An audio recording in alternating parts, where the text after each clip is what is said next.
Hello, I'm here to answer some questions. We got a Q&A that you guys filled out online. I believe it was Facebook, and I'm here to answer those questions.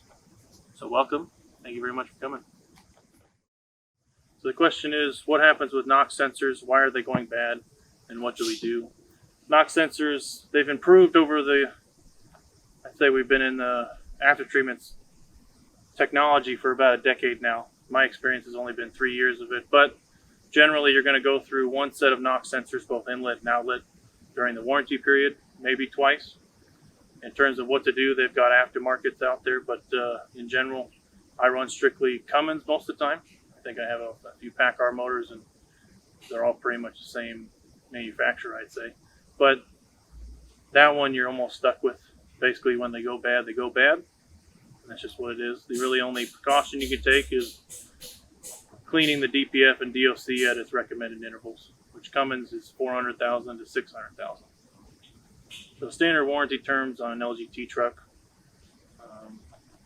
The Cummins side is probably my favorite. I would say they do really well in terms of warranty. Plus, it's 4 years, 500,000 on both motor and after treatment, and that basically covers almost any Cummins part number.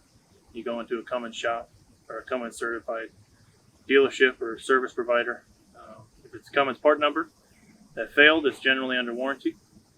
On the PACCAR, the Kenworth, well, I should say the Peterbilt to Kenworth, and Freightliner is Daimler. On those sides, you're probably looking at a max of about 3 years, 300,000. It's our extended warranty for the PACCAR side of things. So Peterbilt gets 3 years, 300,000. You get, to split it up, you get 1 year, 100,000 of your so-called bumper to bumper, and then you get 2 years, 200,000 of the extended bumper to bumper, but there are exceptions. So, okay. So the question is, what are tricks you can do when the pony motor won't start to get the load off? First thing that I usually try is the starter relay.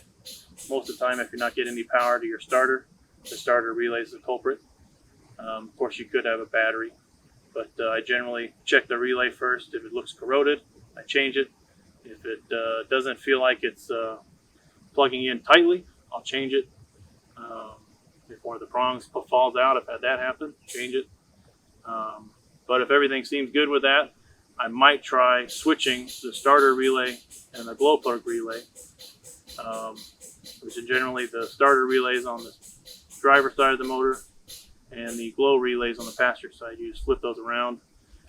Now, if you're in cold weather, that may not help you, but it'll at least tell you if your starter relay is bad, because then it'll fire off. So the other trick is to change fuel filters. Generally, if you can't get any fuel pressure, your fuel filters are clogged up. So the trick would be to basically change that out. That'll obviously get fuel back up to the rail. The other tricks are generally going to be probably more time intensive, but those would probably be a good start. So, when it comes to the battery, you run a jumper cable to the positive post. Now, I've heard that you can actually say that the battery's grounded through the fifth wheel, but in general, I just recommend everyone get a pair of 50-foot long jumper cables, run them from your truck batteries. Pony motor battery, if you got a dead battery, you jump it right off and off you go. So the question is, what do I do when my valve is leaking?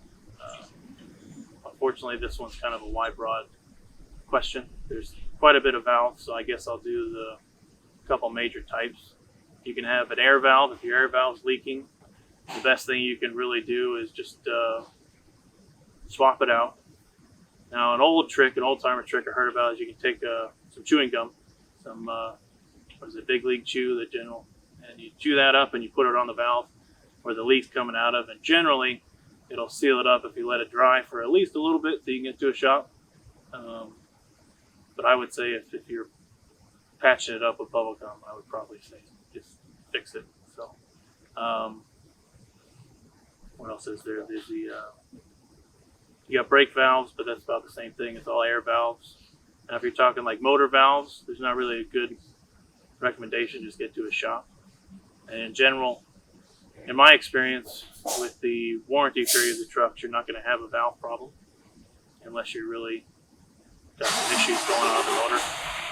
So an oxygen, when you're in the oxygen service on a trailer, you're dealing with what's called liquid oxygen, which is O2, the chemical makeup. It's probably not the right term, but what O2 does in liquid form is combustible, right? And so when you have a leak, if you even hit it with a hammer, it'll combust. And so the stories that I've heard is when there was liquid oxygen laying around, you miss the ears of, they call them dog ears on the trailers. If you miss the ears, you'll hit the liquid oxygen, it'll combust under the hammer and send your arm flying back. So that's not good. The other bad part is if you're on any sort of asphalt, liquid oxygen reacts with oil very violently. So it combusts with the oil and then it just, well, goes downhill from there. So the best thing that we do in terms of safety is if you have a leak on an oxygen trailer, you basically shut it down until you get it repaired.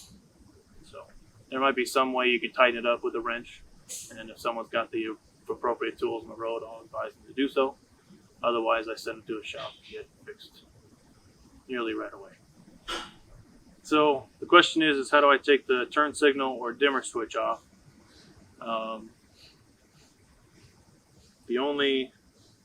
There's two ways I could think about doing this. Now, if you're talking operationally in terms of the truck, there's everyone would know that the dimmer switch for the lights is what I'm assuming. Turns counterclockwise and clockwise. Clockwise turn on, counterclockwise turn off. The fog lights is a button on the stock.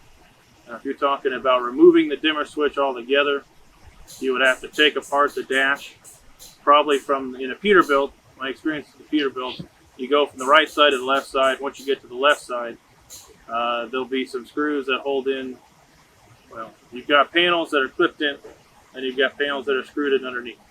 You pop out the panels that are clipped in, you unscrew the panel that's screwed in, you pull that out, and then from there, the dimmer switch should be kind of like a throttle, a tachometer gauge where you screw it on from the backside, and you would probably screw it out from the backside. Take it out, there'll be an electrical plug with probably a prong you'd have to unplug. Sorry, we got the air compressor going on. So that's how you would do that. Now, I'm talking about the rotational dimmer switch in the truck where you turn on the lights.